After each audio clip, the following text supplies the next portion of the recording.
Bonjour, je m'appelle Laurence, je suis ambassadrice Taiga et je vais vous présenter de notre collection All-Around hybride la Eska, la Akoya et la Hana.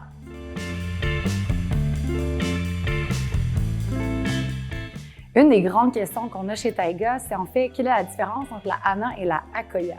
En fait, la Akoya, c'est une des premières planches qui a été conçue chez Taiga.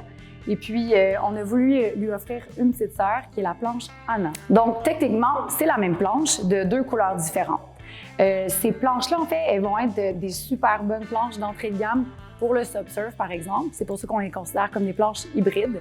Ça reste des all-around. On peut aller sur des plans d'eau qui sont calmes quand même, mais on va pouvoir l'utiliser dans des plans d'eau qui sont un petit peu plus agités. On va avoir un petit peu plus d'instabilité. Elles sont aussi très maniables parce qu'elles sont un peu plus courtes que la Awen et la Borea, par exemple, avec une longueur de 9 pieds 5 pouces.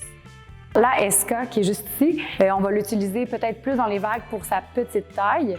Elle est de 9 pieds et sa shape aussi est plus adaptée au surf. D'ailleurs, pour le tail, on a un round tail ici qui va aider la planche. En fait, on va avoir plus de manœuvrabilité dans les vagues.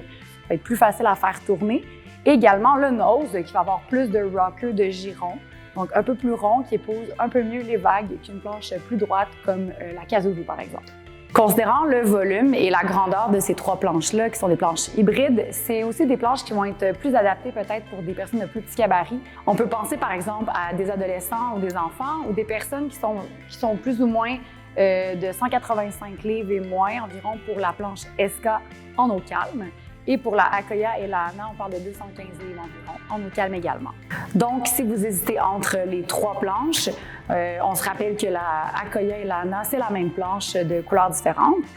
Si vous êtes plus du genre à aller sur des points d'eau calmes et vouloir essayer de temps en temps de faire du surf, on va opter plus pour ces deux planches-là. Par contre, si vous pensez avoir des sorties peut-être 50-50 surf et eau calme, on vous recommande la Eska qui est plus adaptée pour ces sorties-là.